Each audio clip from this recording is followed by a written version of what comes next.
Hey, poker people. Thanks for tuning in to another day of hand reading. It's day 6 of 66 in a row. And today's kind of a semi-special video. This video is going to be a part of my new book, How to Study Poker Today's kind of Volume 2. a semi-special video. Within that book, I'm going to have some information on hand reading and everything. And one of the parts, of course, will be explaining how to hand read the villain's range, which is what today's video is all about. So you're watching right now on Twitch or YouTube. Thank you very much. And if you are if you found the link to this video from the book, thank you very much for purchasing the book and for checking out the vid. So let's get to it. Today we are hand reading the villain's range. We always have some tools that we use when we're doing our hand reading practice. Number one, of course, on the screen right in front of you, Poker Tracker 4. Now, I love Poker Tracker 4. You all know that. Use it all the time. I got my showdown hand filter going on right here. Got all the different hands I've played. Showdown, that hit showdown. We also use Split Suit's hand reading templates. Now, I really like these because I do enjoy kind of recording, recording the progress of my hand reading. And you can see at the bottom of the screen right there, you can get this template by visiting splitsuit.com/template. And they're free, but you can also give some kind of a donation. I gave 10 bones. And right here is Flopzilla, of course, the #1 program that we use throughout the hand reading. Helps us assign ranges, assign hands that we're up against or that we're up against a range, and then the board right there. So let's get to it. So I filtered, we're in the cutoff right here, looking at some various hands. And what I often do when I'm trying to choose hands to look for showdown, I look at various...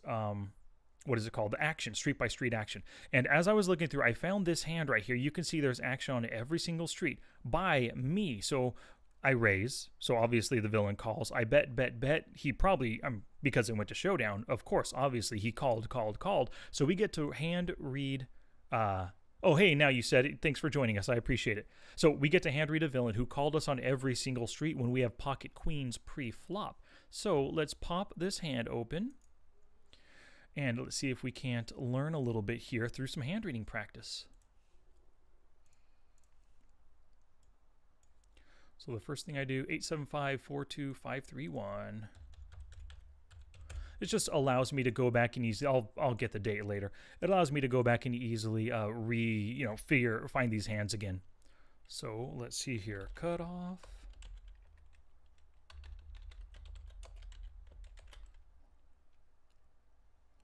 Now you said ask a question. Do you review hands you use? Yes. You lose. Yes, I review winning hands and losing hands both. Yeah, it just depends. Right now, what I'm doing is I'm looking at the first 10 days are going to be all winning hands. After that are going to be 10 days of losing hands, then 10 days of winning, 10 days of losing in various positions. So that's what I'm doing right now.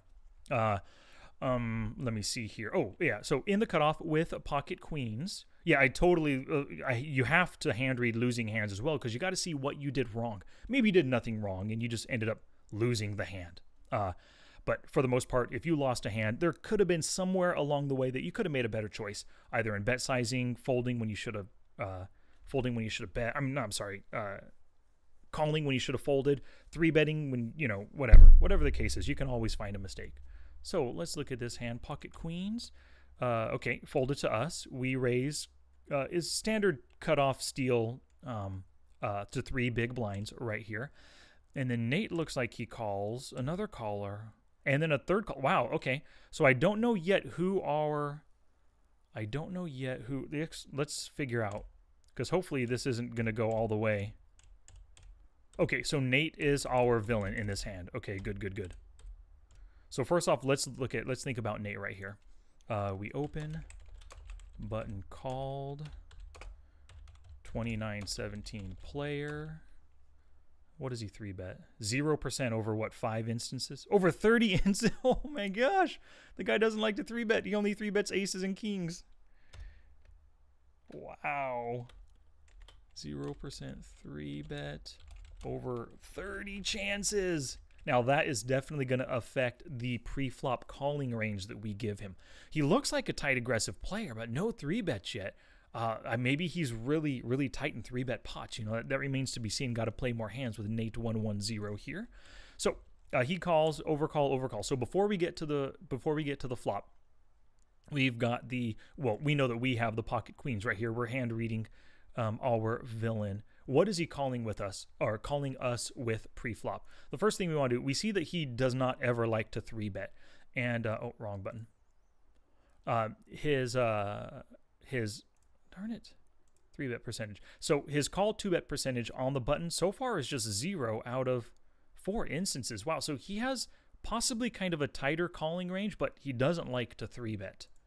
It is only 69 hands, so we'll take that with a grain of salt. It won't go super, super tight. So let's go. I bet you he is calling these hands. He's probably calling some suited connectors at least.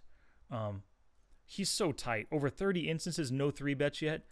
Let's give him the 3-bet with the ace-king suited, but not with the queens or better. He's not 3-betting. I'm sorry. He is 3-betting there, so he's not calling right now. Let's give him that. I want to make him a tight caller here. Let's give him every suited ace. We might be able to remove some at some point. I don't like any of these. He's a tight caller. He doesn't like to call king 10. Let's give him that right there. So he's on a 14% calling range, which is 184 combos. Now, we don't have that much history on the guy, so it's very possible that 14%, 184 combos. So it's very possible that this is too tight, and he actually calls a ton. It is 0 out of 4 instances, only 69 hands. But I'm just going to say, in general, he's not a wide caller, we can say for sure. So, and then we got 2 other callers. Oh, one other thing to consider too is think about his call right now. What does he think these guys are going to do? Well, if he calls, he can expect a passive player and a loose aggressive possibly to 3-bet, but he can expect at least a call from here. If he calls, he's going to call with a really wide range. So the hands that he's getting to the flop with that he's choosing to call with right now want to see a flop.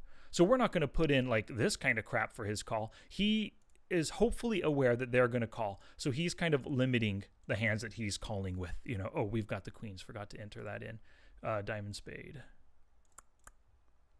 Cool beans. So right now, versus this range, we have 73% equity. We're killing it. Every single pocket pair that he has, we're currently beating. He does have some overcards, aces, kings, and stuff. And then some flush capabilities, some Broadway stuff here. But yeah, overall, I mean, we've got super good equity at this point. Let's see. Now, what is the advantage of the extra split suit tool if I never revisited hands again? Well, I don't know. Now you said it. I don't know what the advantage of... Well, okay, what I could say is that by using this, it's forcing you to look at their range as a whole and then think about the percentage form and the number of combos associated with this range. So I would say, because oftentimes as you go through hands, you know, you're entering flops and turns and you're narrowing stuff down, you might not even be looking at these percentages right here. You might never even hit the tab to see how the combos change as hands progress, you know? So I would say that even if you never revisit them, just constantly thinking about ranges, thinking about percentage form, thinking about combos is going to help you just be a better hand reader. So that's what I would say, even if you never use them. And, you know, I like Split Suit so much, and all of his training materials, his books, everything is great. That's why I went and bought these. I could have, like, take a look at this. I could have easily made an Excel spreadsheet and made this for myself in like 10 minutes. But his sheet is so pretty, and it looks good, and it works perfectly well. I just, you know, wanted to throw down a couple bucks to the guy, you know. So that's why I use them. Let's see here. Oh, okay. So, yeah, we're thinking about his. He wants to get to the flop with a good hand, because he knows that they're going to call. So that kind of also gets him to be a little bit tighter in his calling range, I believe. Okay, oh, look at that! What a lovely flop. Queen 5-4, club, spade, club. Killer. We've got 93% top set. You could see, like, really, I mean, he has a couple sets in his range, but other than that, he's got some top pair stuff, but... and some mid pair like ace-5 and ace-4. But really, we are killing this guy right now. The only thing that we have to concern ourselves with is not pushing him out of the pot. We want the guy in the pot no matter what, because we have such a killer hand. We don't want to bet big and, you know, force him out or something. So he could have some kind of flush draw. He could have top pairs, could have second pairs. He could have a gutter with like the ace-3 needing a deuce kind of thing. So let's see what happens. Check, check. Now, we all know that multi-way pots, it's really hard to bluff your opponents off. And the reason why is because so many more players, so many more ways to hit the flop that your bet just has to your bet has to be either really big or get really lucky that they all whiff the flop that they fold to your bluff. So whenever I hit a multi-way flop really hard, I'm always betting at it. And good, I'm glad to see that I did right here. I'm always betting at it. And the reason why is because somebody's going to call. Somebody has a gut shot. Somebody has a flush draw. Somebody has a top pair hand. Somebody even has an under pair of pocket nines or something that they don't believe that I hit the queen or have better than a queen. So I'm getting value because I've got 3 players right here. I'm not going to let so many players see a free turn for sure. I'm charging them for their draw if they have a draw. Deuce he calls, not deuce, $2 he calls. Okay, so on this board, what chooses to call?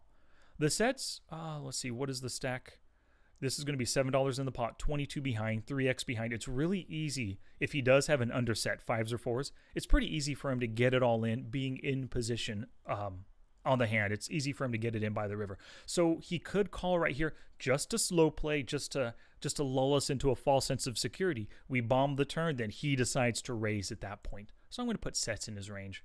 His top pairs, all the various queens totally in his range still. Pocket pair below, we're going to give him 1 street at least. I don't really know enough about him to know that he would fold those just yet. C-bet, fold to C-bet, 25. Yeah, he doesn't like to fold. It's only 1 out of 4 so far. Let's say he's calling pocket pairs. Middle pair, no, he's not calling that. Weak pair, no, he's not calling those. Ace, high hands, nope, but he will be calling some flush draws. We'll keep them in that way. But none of those. The flush draw, yeah, he's calling with all those. Open end or no. Gut shots now. What are gut shots? Just those.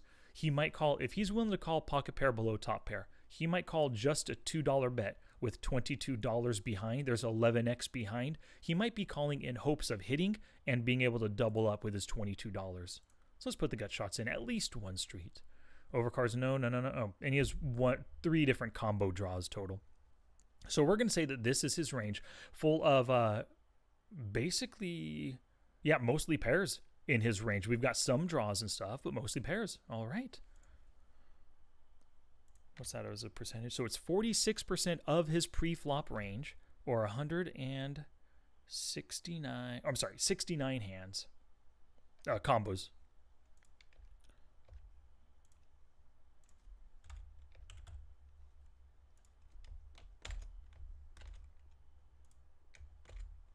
So you can see now with us narrowing him down, it's great that he called because we want value out of the guy. We're susceptible to some hands, but we charged him enough to get value, so it's good. We still have 83% equity versus this range, which is lovely. We're freaking so happy right now for sure.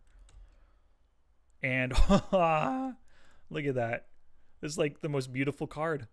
I mean, yeah, he could have quad 5s now, but that's the only thing we're scared of at this point. I mean, we have the nut full house. Quad 5s is the only thing that beat us. No straight flush possibility. We're just looking to extract value right now for sure on that. So we can see once that 5 hits, we have an almost 100% lock on the hand. 1.5% of the time, he has those quads. So that's good. So what are we going to bet right here in order to get value out of him with our nut hand? I don't think this is the time to slow play. He's a pretty... he called with a pretty narrow range pre-flop, so he should have hit something worth calling on the flop right here. If he was willing to call us on the flop, he should be calling a value bet on the turn as well. So we bet 466. What is that as a percentage here? Oh, 2/3 pot again. Great. Yep. So 2/3 pot. We just follow up with the exact same bet. Oh, and he ended up calling. Good. So there's $16 in the pot, almost a pot-sized stack behind, or stack to pot ratio of just about 1 right here. I think that's a pretty good bet. I could have sized it a little bit bigger, maybe 75%, just so that it was the final pot on the river is closer to his stack size to make it a little bit easier to get it in. But yeah, I like the bet. I'm getting value out of him. He could have at this point thought, this dude's bluffing. I'm just going to shove, and then bam, I snap off his full $22, 3-bet reshove right there.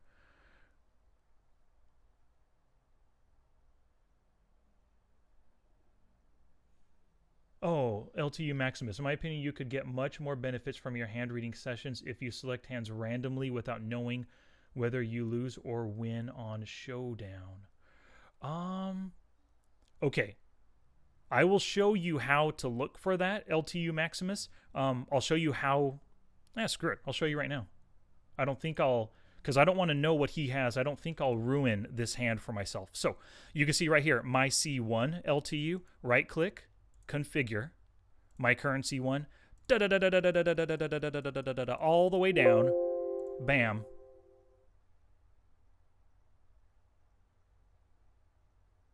There we go. So you see, there's no currency one. I have no idea whether or not I won the hand. In this position, I'm an overall winner, totally. So you could see there's no currency one. So what I can do is I can filter through these hands with no currency right there. Or I can like do something like sort by pre-flop action. These are all my re-raising hands on the flop. Check raise, check fold, check call, check. I mean, you can go through and just look at, these are my cards. This is the action that I made. Do I want to review this hand? Do I want to review this hand? Oh, this hand sounds cool. Raise, call, bet with that 9-7. How did that happen, or why did I do that? So you can do that as well. In tomorrow's hand reading practice, I'm going to do this tomorrow. But whoops, wrong button. Sorry. Cut off. What you can do is also right click and then once again configure. Now whole cards, right? You can move that all the way down to the bottom as well. When you move it to the bottom of that list, it goes all the way to the right here. So now you won't see your whole cards either. So you can hand read yourself without knowing what your cards are. You can see, let me just open up a random hand right here. You can see that you cannot see my hand. It's automatically hidden. And that's because always show hero cards is deselected. If I select it, bam, it's always there. But if I select it, if I deselect it, bam, it's gone. As soon as I open the hand, now I can hand read myself in this hand, not knowing what I have. And also not knowing whether or not I won the pot. So there you go, LTU Maximus. That's how you can review hands that went to showdown, that you have no idea what your cards are, and whether or not you won. Yep. I hope that answered your question. Now, where are we at? Okay, so on the turn. So we are trying to get maximum value. Where'd the hand go? Maximum value out of the guy right here. Thank you. You could do the same. It would make more interesting to watch and make reading. Yeah, I got you. That would be. Okay. I will try that LTU Maximus tomorrow. I'll make a note of that. Get out my pen right here. No knowing win or lose. Okay, so tomorrow when I do the hand reading practice for tomorrow, I won't know my whole cards, and I won't know whether it's a winning or a losing hand. So you're probably right. That's actually probably a pretty good way. It's probably a pretty good way to simulate actual in-game hand reading by just not knowing. Now, when you're doing it off the felt, you have all the time in the world. I can think about it, and I'm using Flopzilla. But it's getting closer to emulating or simulating a real-world experience. Cool. Thank you very much, L2. I appreciate it. Let's see. What do we got here? Okay. I don't remember. Okay, yeah. So we value bet a 2/3 pot bet, which is great. Got called almost a pot size bet behind. What calls us on this board on the 5 of hearts? Now, I mean, if he had a flush draw before, is he calling another 2/3 pot bet? The guy looks to be pretty nitty as a caller pre-flop. Is he going to be calling 2 streets with just some kind of a draw now on a paired board? I kind of doubt it. I'm going to take flush draws out of his range. Definitely not calling with gut shots, none of that stuff. Now, let's go up top. Quads. Now, I'm not going to say for sure he's raising here. I mean, quads might scare us off of our ace-king kind of hand or pocket jacks. So I think even with his quads, he's going to just call here because he can bet, he could shove on the river or raise if we bet again on the river. So quads are calling. Full houses, what are they? Oh, just pocket 4s. Yeah, those are calling as well, just to slow play us.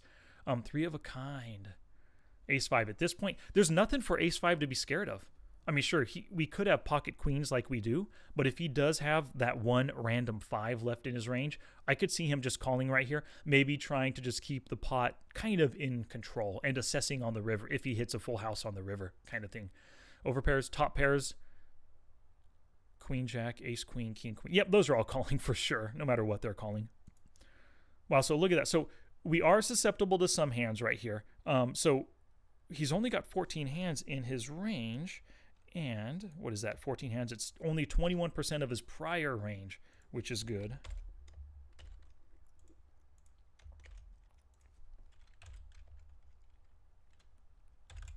Holy cow. You can see right now we have 92% luck on this hand, and we have the nut full house. We've taken him down from 184 down to 14 hands, less than 10% of the starting range, because he's calling us on this board right here. If the board were different, we could, we can assess his range differently.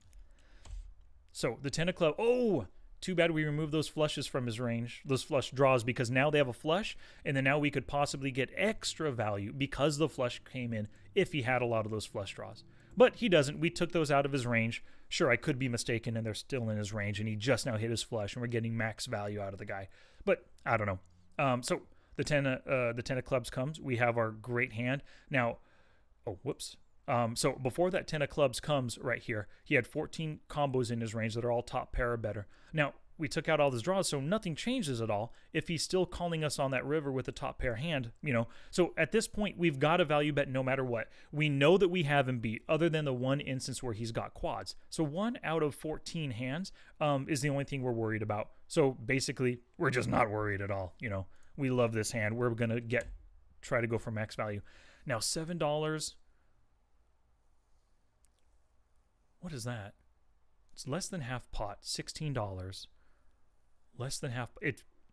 Darn it, that feels like a value bet. What I should have done was make it look bluffy.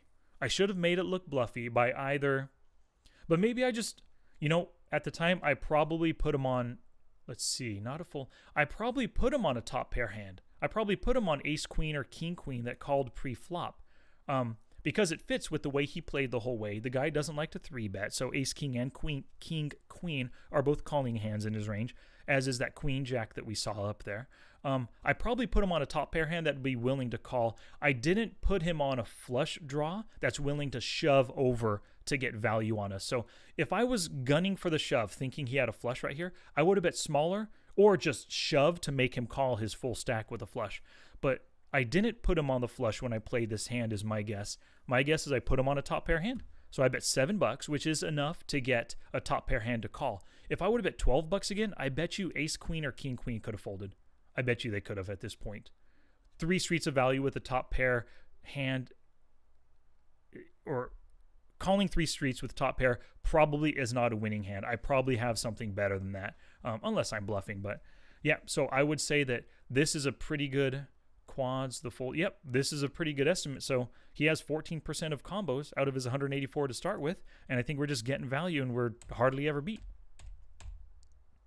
Ace queen suited. Yep, that's in the range. Ace queen suited. Great. So from the get-go, we that's killer. That is awesome. I love it when a plan comes together. So it's 100% of the previous range, 14 combos total. So you can see out of his range, like we seriously only lose to 1 out of 14. So we only lose here, 7% of the time. That's it. We've got to value bet. There's nothing to be scared of. We're happy if he shoves. We're calling him off. And if it's a cooler, he's got quads, so be it. But I think this was a really well-played hand by myself. If I do say so myself, I like the raise pre-flop. I like the flop in the turn bet. And based on his calls, I think we were really darn accurate. I mean, he had a top pair hand, which is 9 hands out of the 14 combos. So I think this was a really good, successful hand reading concept. All right. Oh, LTU, no worries about disturbing the session. I'm good with questions. I love it. It just, I had to, answer your question, then come back and figure out where I was at in the hand. All right. So LTU Maximus, that was a great suggestion for tomorrow. So what I will do is where'd that poker tracker go? So what I will do for tomorrow is I will hide my whole cards, because the plan is to hand read myself the heroes range, and I will hide the one and my current C1. I'll hide both of those, keep them to the far right so that I don't see them, and then we'll pick a brand new hand based on the action over here. I don't want to just pick a hand like raise and then check fold. What good does that do me? I mean, it's got to, wait a second. How does this hand get raised and then check fold? And because the hand still got to showdown even though I wasn't in it. Yeah, gotcha. Okay, cool beans. So that's what we will do tomorrow, LTU Maximus, on day 7 of 66 in a row. Well, thank you very much, everybody, for watching this. And if you came from How to Study Poker Volume 2, once it's finally released, and then you watch this video, thank you very much. And if anybody has any questions, just send them on in via email, sky@smartpokerstudy.com. I'll catch y'all later. And thank you very much for those who joined and questioned in the chat. Now you said it, LTU Maximus. Muchas gracias.